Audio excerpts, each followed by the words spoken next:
like to be able to do like John when I was young, like him, I could maybe keep most of that stuff in my head, but unfortunately that day is gone. So a lot of my stuff will be right out of my sheets that I made. Okay, and I also have to wear glasses, so that's a sign of my age. Okay.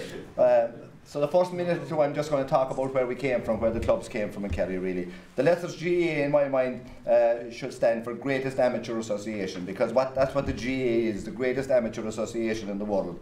But without the clubs and the people who make up these clubs, there would be no Gaelic Athletic Association. When people talk about grassroots, they're talking about the clubs, and those roots run really deep in the hurling areas of Kerry. I feel lucky and proud that I was born in that hurling area of Kerry, because if I was born in another area of Kerry, I might never have got the chance to play hurling. And it makes me a little bit sad and a little bit mad to think that in my county there are kids who will never get the opportunity to learn the skills and play the game of hurling or be part of a hurling club. Hurling is a uniquely Irish and a uniquely skillful game, and every child should be given the opportunity to play it. In our childhood, and I'm talking about everybody here, every club. In our childhood, we walked miles to a field rented from a local farmer to play hurling, with maybe one ball between 20 of us, and our first job would be to drive the cows down to the other end of the field so we could play hurling at the top of the field. And then with the game would be held up several times, maybe at some stage, because the ball would arrive in the cow dung and we'd have to bring it out and clean it, or maybe to get lost in the bushes and we'd have to try and go find it again. And we'd play for hours and maybe walk home, a couple of miles home from the field, a week with the hunger.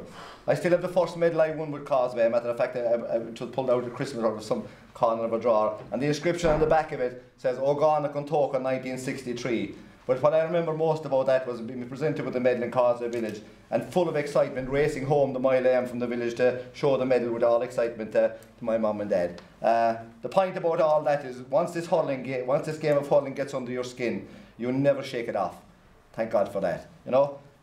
Today hurling is still very strong in the 8 underage clubs in North Kerry. Tralee Parnells have made fantastic strides, and are lucky to have great officers and coaches. I still remember when they started off and Dermot ringing me, Mr. Persistent himself, Dermot ringing me. He was coming to the wall in Causeway. Now they do a session with some kids. To my surprise, he arrived with a bus and 40 kids came out of it. The youngest of them were 4 years of age, the eldest of them 14, and he handed them all over to me and said, "There you are now, Maurice, away you go with them." It was a bit of a Joe Brolly, what do you think of that Joe Brolly moment, you know? But anyway, we coped and nobody got injured and everything. But my point about Tralee Parnells is, the stronger Tralee Parnells become, the better for North Kerry clubs. For all clubs, I suppose I should say, because any day now, with the work that's happening in Tralee Parnells, with the work they're doing and the work that's going on, they're going to start winning important underage competitions on a regular basis, and that won't go down too well up north.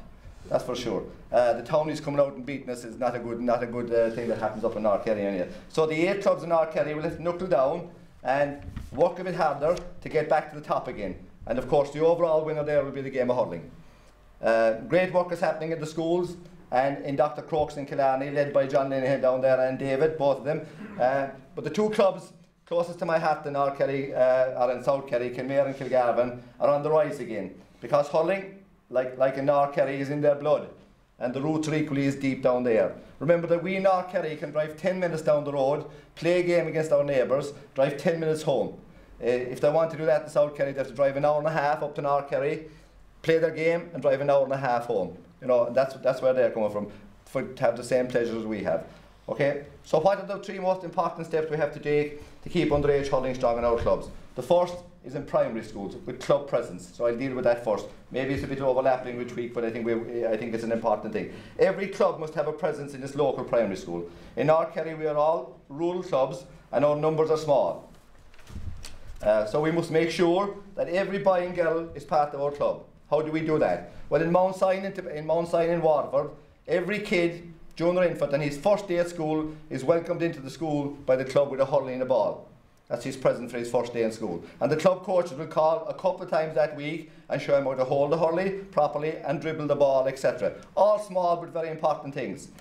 I, as a GDA, visit my primary schools every 2 weeks on a 2-week basis. But the clubs should provide a coach, particularly after Easter, in the schools, in the months of April, May and June, when the GDA is doing skills competitions, school leagues and blitzes, summer camp promotions and 100 other different things that GDAs have to do.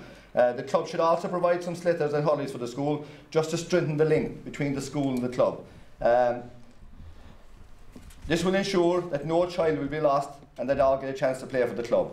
The second part of what I'm talking about is club coaching structures and recruitment of coaches and officers. Recruitment of underage officers and coaches is becoming a problem for clubs, mainly because people fear being drawn into something that will take up more time than they can afford to give each week. So I suggest do not sit inside in the club rooms or expecting people to walk into your convention and take the jobs, because that doesn't happen anymore. The solution is within your parish or it's within your town. So identify people. Don't text or ring them, for God's sake, because that's not being right. Go to their house, go to their door, ask them for 2 hours of their time a week to work with either your under 8s or your under 10s or whatever people you want to give them. You'll find that they'll be happy. You'll find that they'll be happy to give you a little time to their club every week. But as a club, you must be true to that 2 hours. If they agree to do 2 hours, don't be asking them to do 5 hours, because they've agreed to do 2 hours and they're happy to do that. Success in a club is about getting your club structures right. The third part of it is coach education. So I'm talking here about every club appointing a club coaching director. I'm going to make a suggestion here tonight that I believe if every club follows, we'll put in place a strong coaching structure in every club.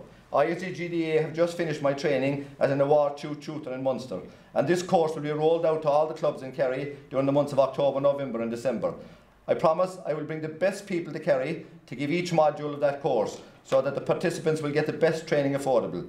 So my proposal is that one top-class person, stroke coach, from every club, handpicked by the club chairman in consultation with the GDA, he'd be sent forward from his club to do that course, to do that Award 2 course. This would make him the most qualified coach in his club, who would now make him the director of hurling within the club, director of coaching within the club, with overall responsibility for all aspects of coaching in the club. He would devise a programme or a booklet for the level 1 and foundation coaches to follow. He would be in the field to advise, monitor and support all these coaches throughout the season.